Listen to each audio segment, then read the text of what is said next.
Hello, hello, hello, everyone.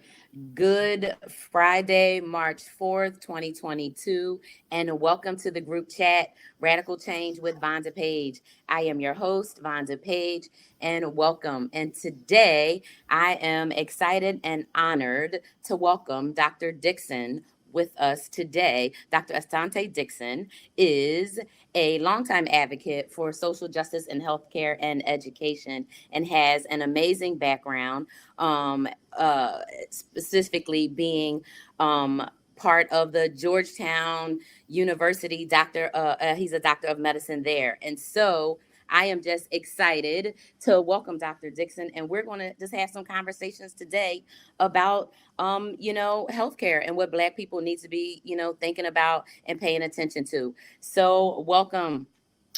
Welcome and thank you. Um, I just want to clarify one thing, just so that the lawyers don't get me. I graduated Georgetown Medical School, and I went to Georgetown for internal medicine internship.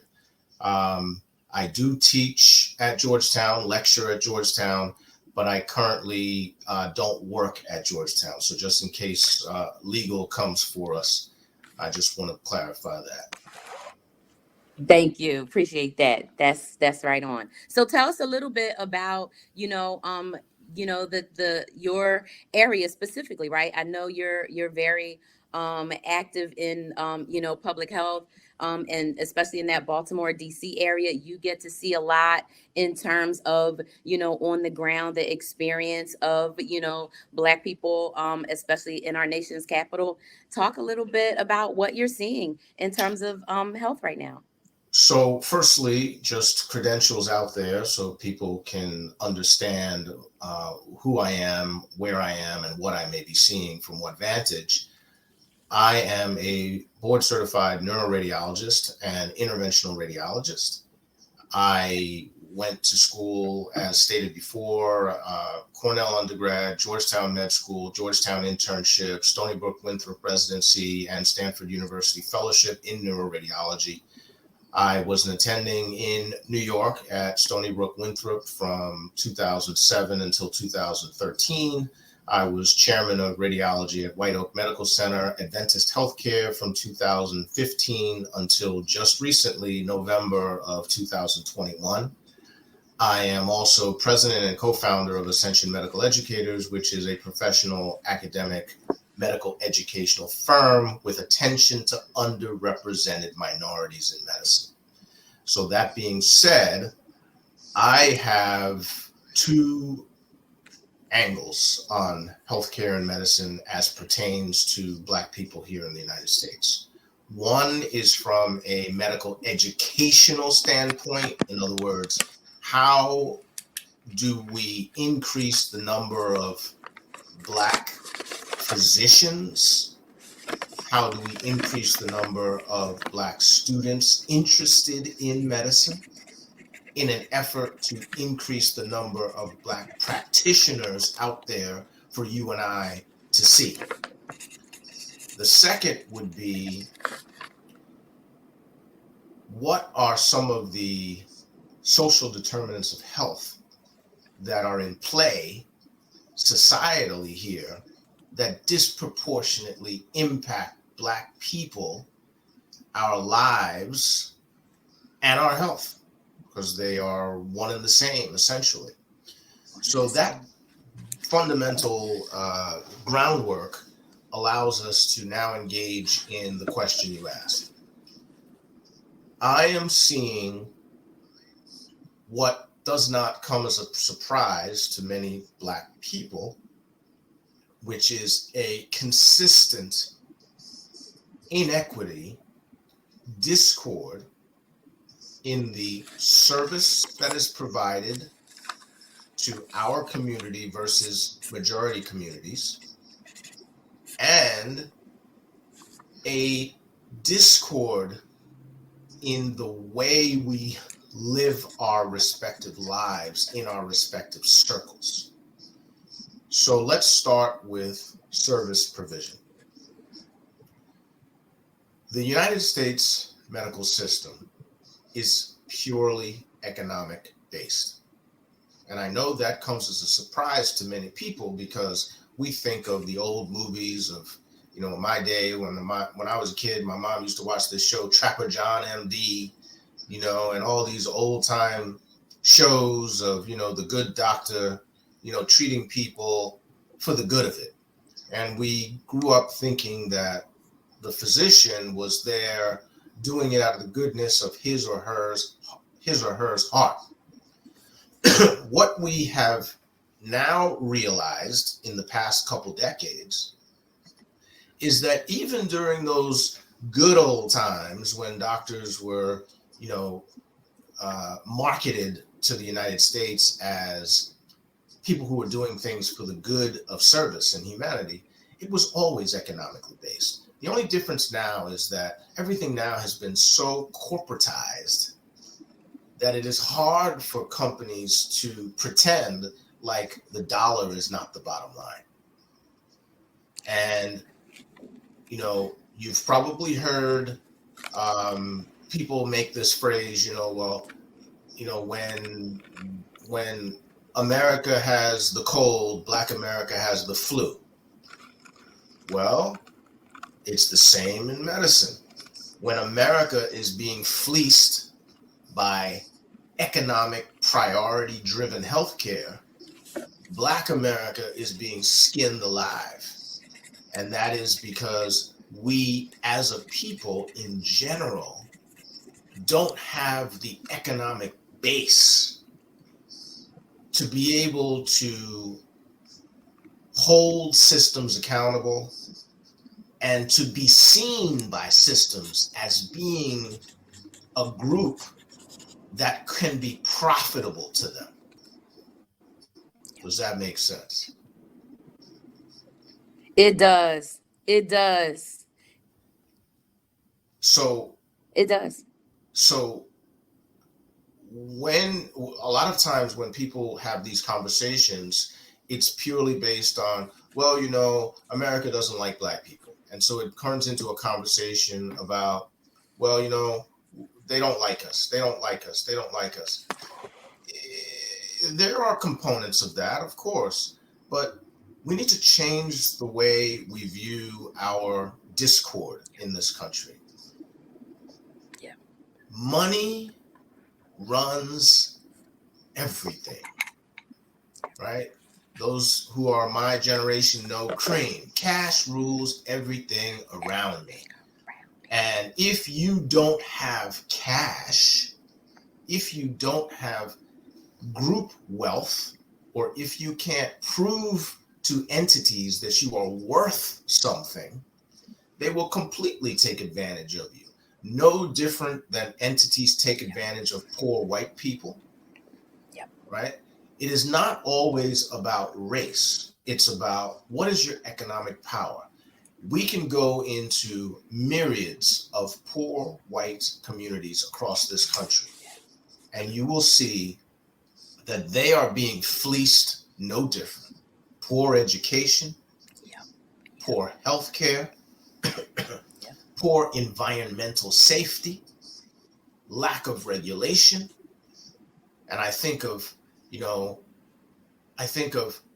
if you are a community that you can barely afford to keep your tax base going, what are the chances that you would be able to prevent XYZ Corporation from dumping their waste in your community?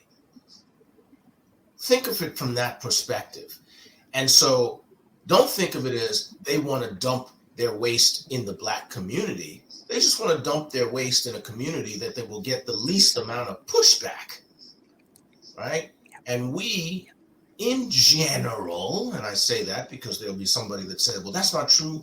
I live in a community where the average Black income is $500,000 or more. And I say, well, congratulations to you, because if you live in a community in this country where the average Black income is $500,000 or more, you're living in a community that's probably less than 0.5 of the top percent of Black people in this country. They living in Buckhead. They're living in Exactly. Buckhead, maybe. Right, maybe, and there aren't too many Buckheads, right? There aren't too many Buckheads. Right. There's a Buckhead down there, there's there are one or two buckheads here in the DC area.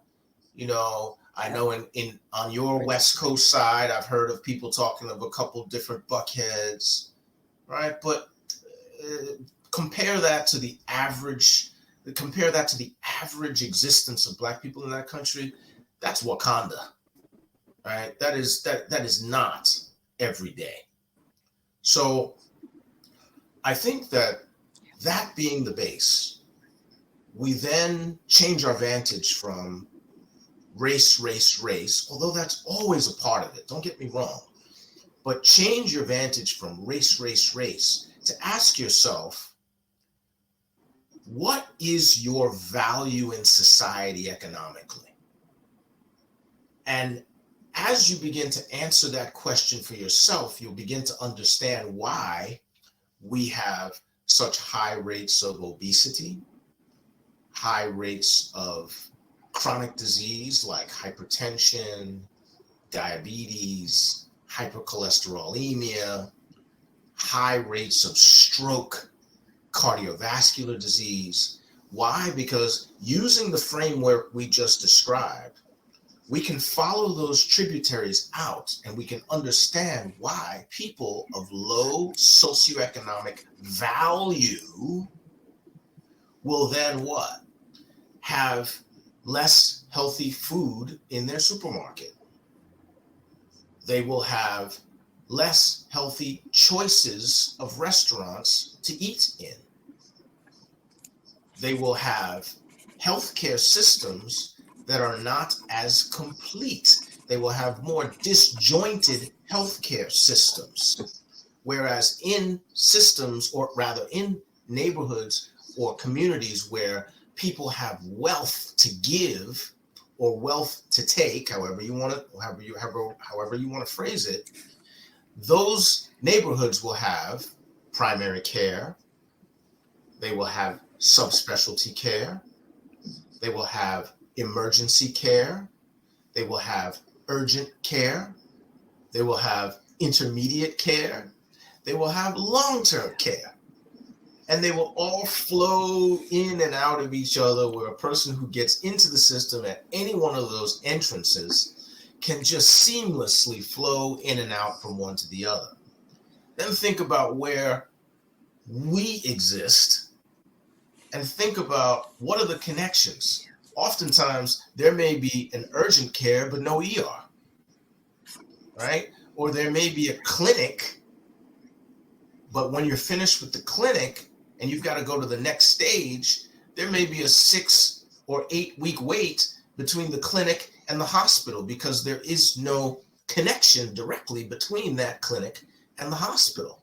Everything is more likely to be systematically disjointed because from an investment standpoint, if I own the company, it is more expensive for me to create systems that are completely and totally connected and symbiotic.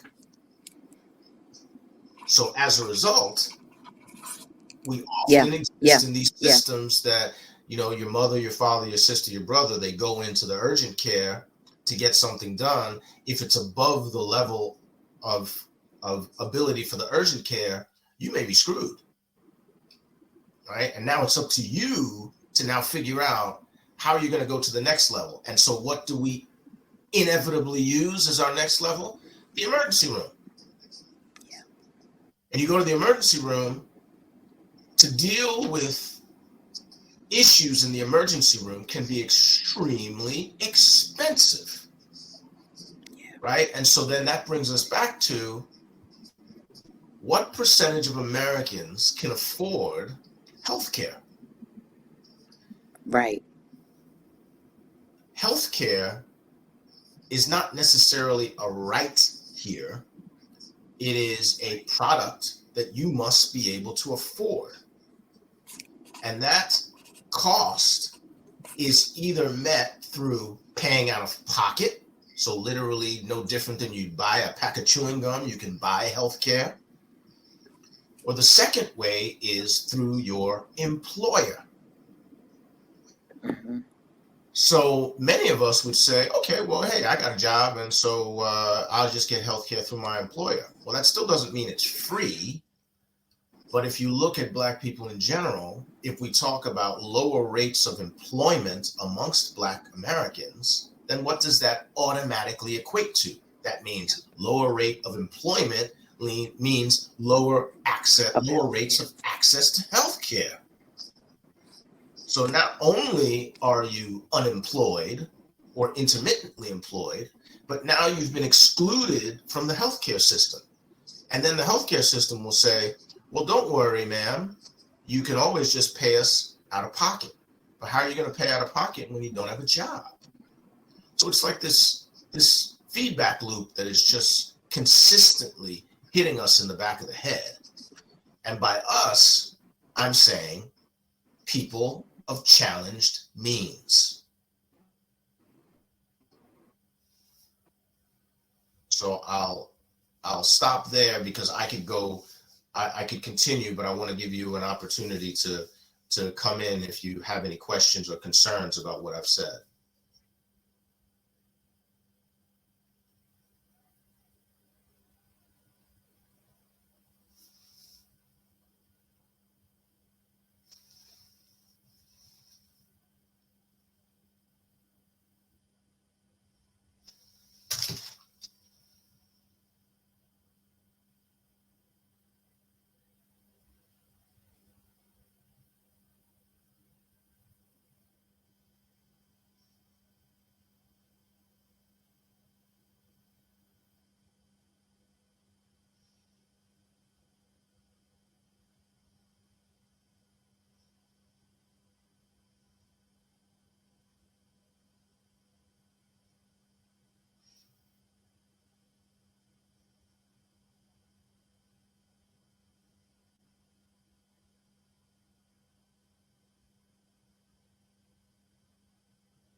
How about now? All right, yeah, you're back. Okay. Well, it was running live the whole time. I guess my stream dropped on my side. But what I was saying before I saw the text come through that I had dropped was, I think the interesting part, one of the interesting pieces around what you're saying is around looking at healthcare from the standpoint of it is a product. I think I've been thinking of it over the last few years as people who do have healthcare through an employer or through, their partner is it's a privilege, right? Because we know so many people that don't have access to healthcare, whether it's through their employer or otherwise. But I think it's very interesting, as you were talking about those different pieces of the system, right? And what the system looks like and how, all of that um fits together and relates to what the outcomes are. And so, one of the things I'm curious is, when you are talking to Black folks, right, about, their struggles around either finding that consistency of care. So, for example, right, I always go to my physical right around my birthday. And, I always ask the doctor to give me the lab work so I can go do all of that. So, in a case where, we're in these healthcare deserts, so to speak, right, where you don't have all of the pieces, how are people supposed to navigate, right? How are Black folks supposed to navigate to get this care when it's so disparate in how to access it? And then I think the second part is, right, what is the voice or the power that we have to be able to express our value, right? Because you were talking about how it's looked at as, what is that value? So, give a little bit of your perspective there too. The question you ask is not an easy question. And I'm going to give you an answer that probably others are not going to give you. And that is that the solution for Black people as a whole is not just a one and done. Just like I just broke down all the tentacles and the tributaries of healthcare and how it affects us and how they're interwoven, the solution is therefore multifactorial as well. The first thing that we as a people have intermittently throughout history been struggling with is unification of purpose and thought. And that is one of the first things that needs to be acquired, which is a community cannot, as a whole, strive towards increasing access of any product or service to that community unless you've got an essentially unified front of individuals who can then spread information to the community. And I say intermittently because historically we know that at different periods of time in American history, Black people have been successful variably, depending on what social and economic challenges and structures we were fighting against. So for example, in the segregation time, de facto segregation, Jim Crow time, Black communities tended to have greater access to healthcare. Now, the quality of healthcare may not have been as good, but community members knew where they could go if they needed a doula. They knew where to go if they were having complications with pregnancy. They knew where to go if they were having problems with eyesight, right? That was because the community was forced to be insular because we were excluded from the majority systems. And as a result, we were able to create our own systems that everybody could have either access to or knowledge of. So one of the first things we need to understand in our respective communities is how do we get knowledge of where we can go given where we live, given our employment status, given our family status. One of the first places I'd like to tell people is that you need to be able to check what organizations of physicians that look like you exist around you. So the National Medical Association is the first thing I tell you to check. The National Medical Association is going to be the organizational entity that historically was started for Black physicians. If you start with where are the Black physicians getting their organization, you can work backwards, because these organizations will then work with social organizations and companies that you are going to have access to help you figure out, well, where in your neighborhood can you go to get your hypertension or your high blood pressure assessed? Where can you go in your organization to have your mother or your father's foot ulcers looked at? Or even if they don't have chronic disease, something as simple as yearly checkups. Where can you go in your neighborhood to get yearly checkups? So let's reverse engineer it. In addition, these are organizations that you can learn where you can find Black and brown physicians. And remember that Black physicians, we come in a variety. Some of us can relate to people of Southern heritage. Some of us relate more to the city Black people. Some of us speak different languages. All Black people don't just speak English. There are many Black Americans that are multilingual and associate, in multilingual spaces. And so Black physicians that speak other languages may be more attractive to them. I think that the first method of approaching healthcare in Black America in general is community organization. Because historically, whether we go back 100 years or 200 years, what was a huge part of African culture is communication. Communicating who got married, communicating who died, communicating when the funeral is, communicating gossip, communicating encroachment by enemies.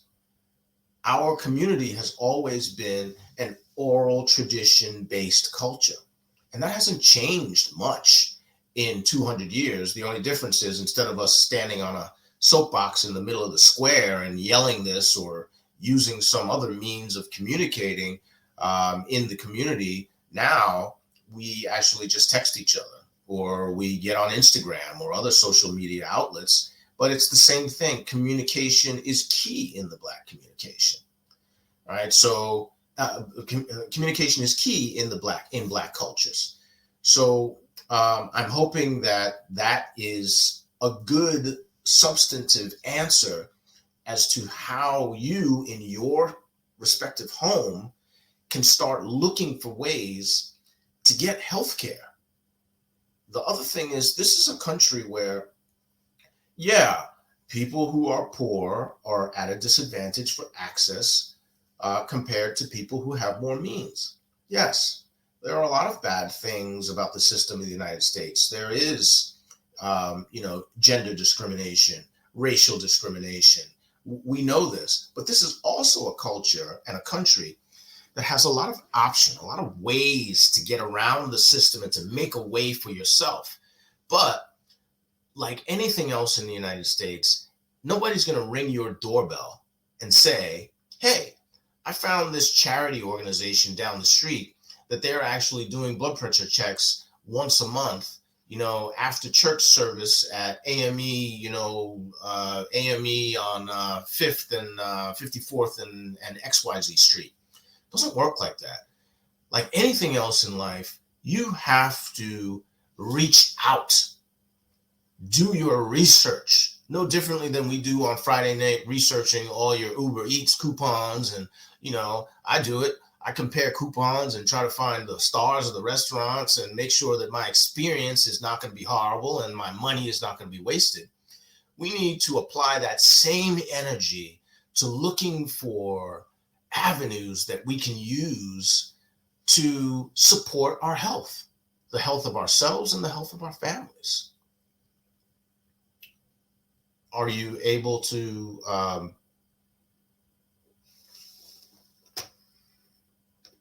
right? Um, do you have any follow-up questions to that? I don't want to go off on a tangent there.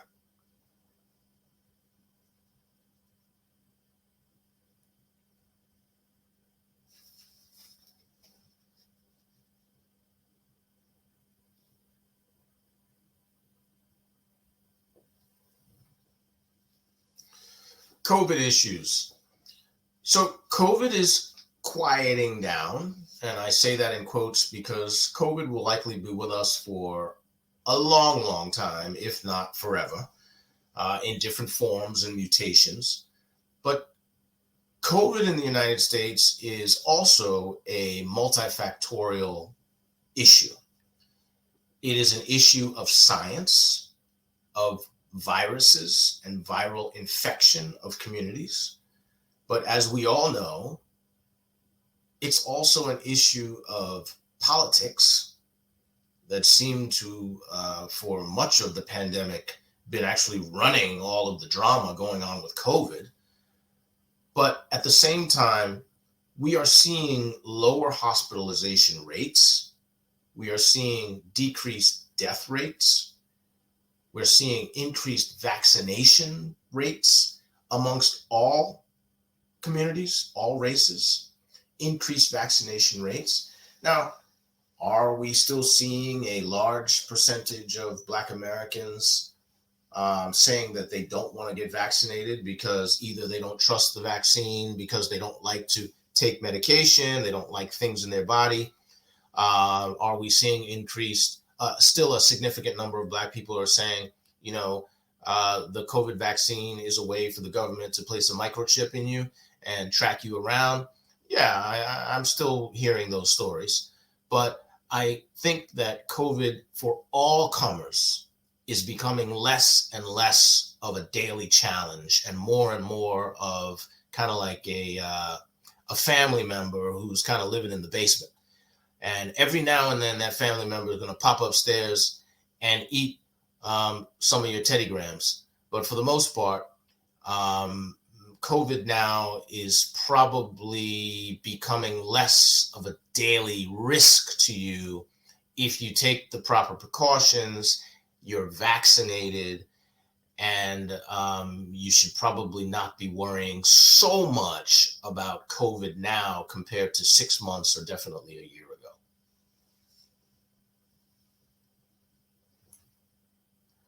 Some ways to protect our mental health.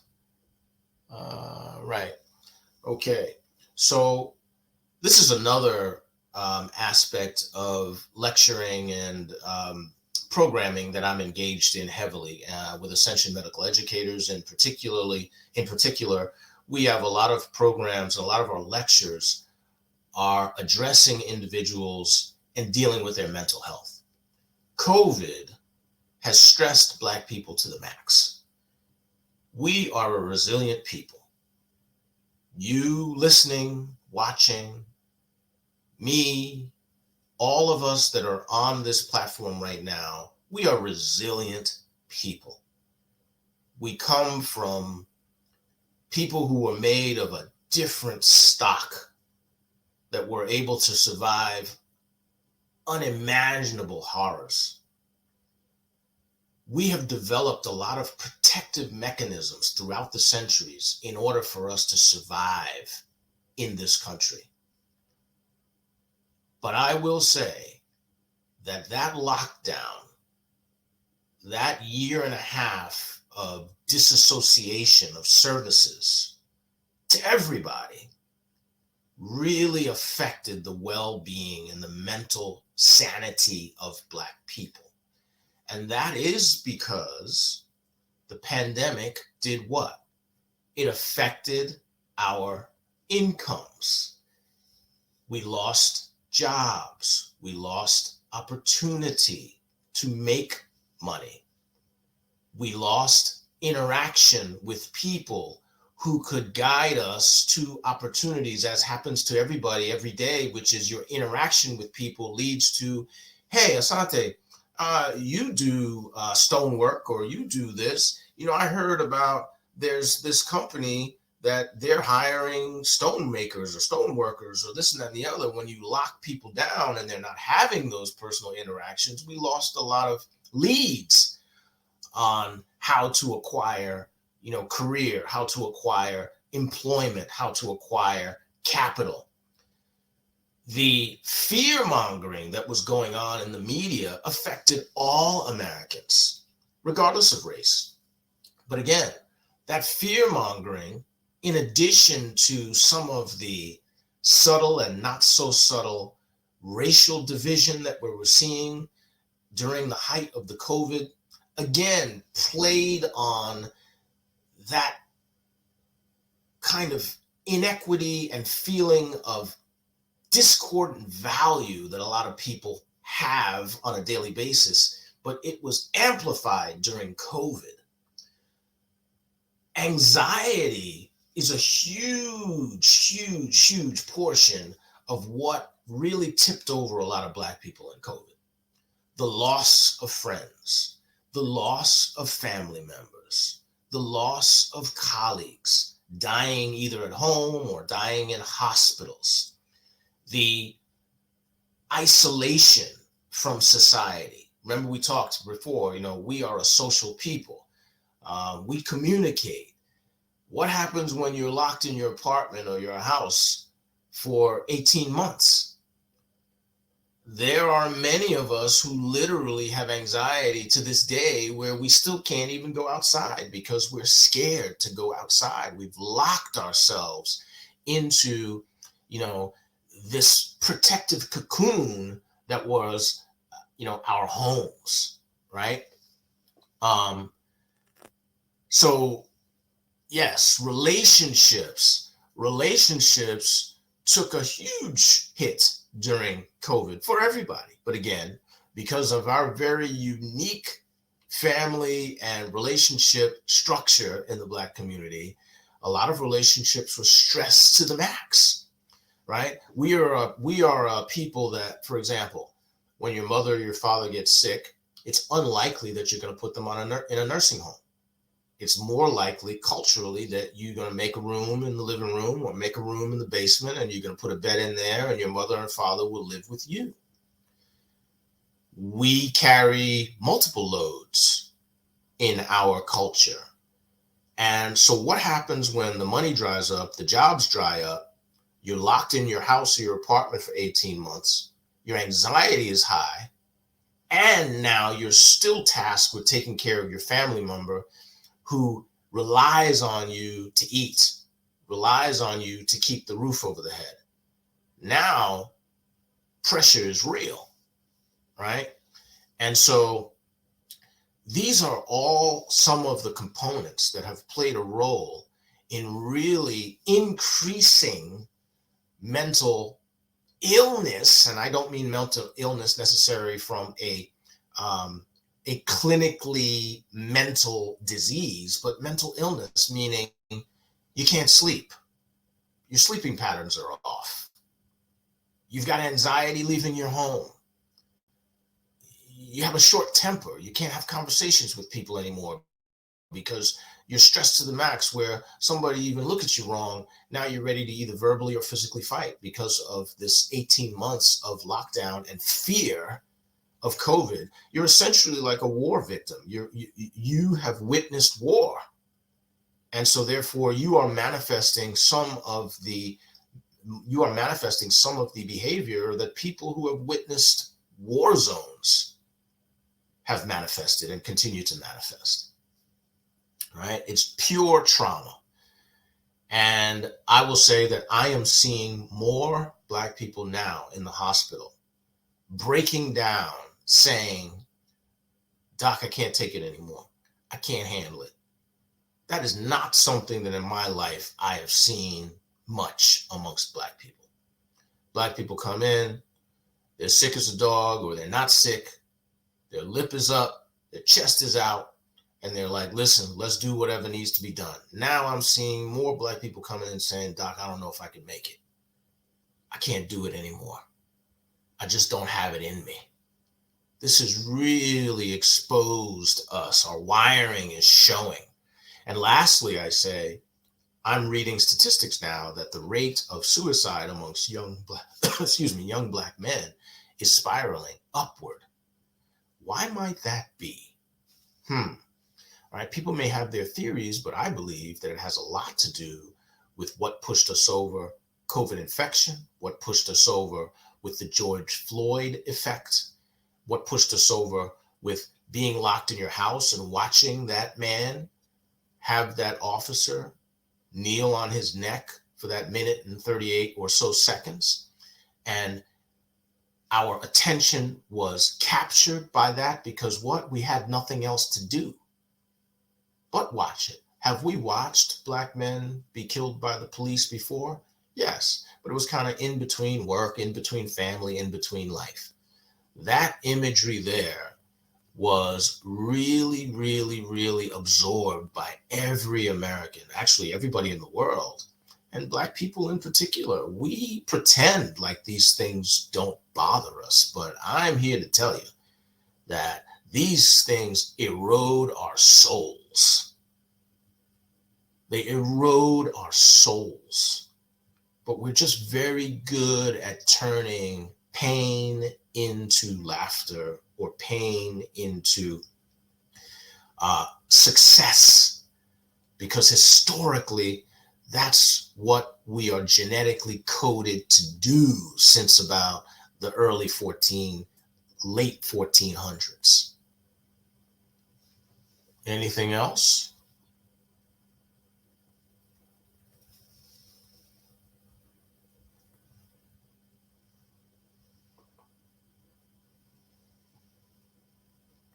Yeah, it's 12:27. Um,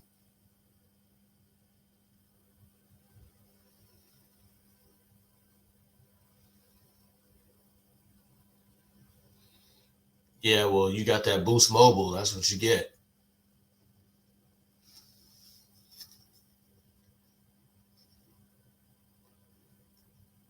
Yeah.